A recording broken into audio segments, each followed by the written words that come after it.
Pengertian studi fikih. Fikih adalah salah satu bidang ilmu dalam syariat Islam yang secara khusus membahas persoalan hukum yang mengatur berbagai aspek kehidupan manusia, baik kehidupan pribadi, bermasyarakat maupun kehidupan manusia dengan Tuhannya. Beberapa ulama fikih seperti Imam Abu Hanifah mendefinisikan fikih sebagai pengetahuan seorang muslim tentang kewajiban dan haknya sebagai hamba Allah. Pengertian hukum Islam. Menurut Hasbi As-Siddiqi mengatakan bahwa hukum Islam yang sebenarnya tidak lain daripada fikih Islam atau syariat Islam, yaitu koleksi daya upaya para fuqaha dalam menerapkan syariat Islam sesuai dengan kebutuhan masyarakat. Adapun tujuan Islam, yang pertama, mendidik individu agar mampu menjadi sumber kebijakan bagi masyarakatnya dan tidak menjadi sumber malapetaka bagi orang lain. Yang kedua, menegakkan keadilan di dalam masyarakat secara internal di antara sesama umat Islam maupun eksternal antara umat Islam dengan masyarakat luar. Agama Islam tidak membedakan manusia dari segi keturunan, suku, bangsa, agama, warna kulit, dan sebagainya, kecuali ketakwaannya kepadanya. Yang ketiga, mewujudkan kemaslahan hakiki bagi manusia dan masyarakat, bukan kemaslahan semu untuk sebagian orang atau dasar bahwa nafsu yang berakibat penderitaan bagi orang lain, tapi kemaslahan bagi semua orang, kemaslahan yang betul-betul tidak dirasakan oleh semua pihak.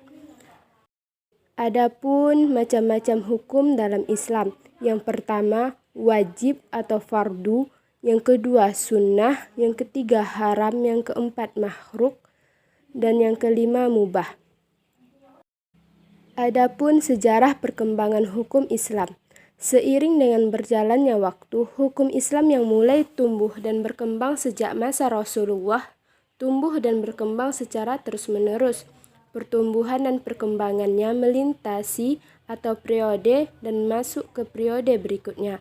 Demikian seterusnya hingga sampai pada masa kini, hukum Islam yang tumbuh dan berkembang pada tiap-tiap periode memiliki ciri khas tersendiri. Berdasarkan ciri khas tersebut, ulama menyusun periodisasi hukum Islam. Di samping itu, ada pula yang mendasarkan pembagian itu dengan menyamakan pertumbuhan manusia. Mereka membagi pertumbuhan hukum Islam sebagaimana pertumbuhan umur manusia, yakni mulai dari masa kanak-kanak, remaja, dewasa, dan seterusnya memasuki masa tua. Selanjutnya yaitu faktor-faktor pertumbuhan dan perkembangan hukum. Yang pertama, perhatian para khalifah terhadap fikih dan fuqaha. Yang kedua, kebebasan berfikir. Yang ketiga, banyaknya perdebatan. Yang keempat, banyak peristiwa dan budaya yang beragam. Dan yang terakhir, pembukuan ilmu pengetahuan. Selanjutnya yaitu mazhab 4 dan pemikirannya atau metodologinya. Yang pertama, Imam Abu Hanifah. Abu Hanifah termasuk pengikut tabi'in.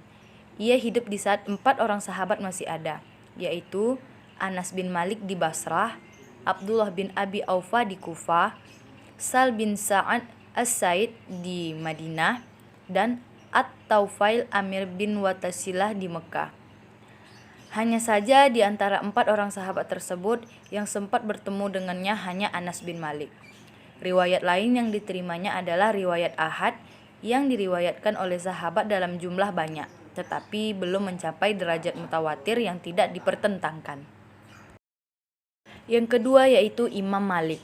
Sandaran ijtihad Imam Malik adalah Al-Quran, Sunnah, Ijma, dan Qiyas. Di samping itu, Imam Malik juga menawarkan ijtihad dalam bentuk al-masalah, al-mursalah.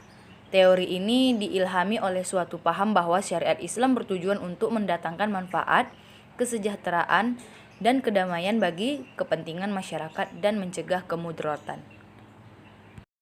Yang ketiga yaitu Imam Syafi'i. Landasan ijtihad Imam Syafi'i adalah Al-Quran dan Al-Sunnah. Apabila dalam keduanya tidak ada, maka ia mengkiaskan terhadap keduanya. Bila berkaitan dengan hadis Rasulullah dan sanadnya sahih, maka itulah tujuan akhir. Ijma' adalah lebih kuat daripada kabar, ahad dan hadis berdasar makna zahirnya. Apabila hadis mengandung dua pengertian, ia mendahulukan makna yang menyerupai zahirnya. Apabila keduanya sama, maka yang didahulukan adalah hadis yang sanadnya yang paling sahih. Yang terakhir yaitu Imam Ahmad bin Hambal.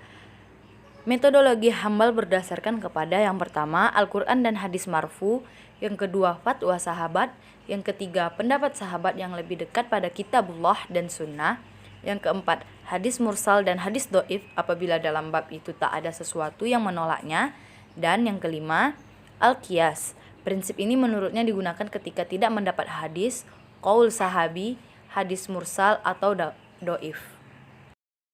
Dan yang terakhir yaitu urgensi ijtihad dalam penetapan hukum Islam. Ijtihad adalah sebagai sebuah upaya pembaharuan dan pengembangan hukum Islam yang memiliki sifat dan karakteristik tersendiri. Di antaranya ta'amul atau sempurna, wasatiyah atau harmonis, dan harokah atau dinamis. Ijtihad merupakan sumber ketiga ajaran Islam.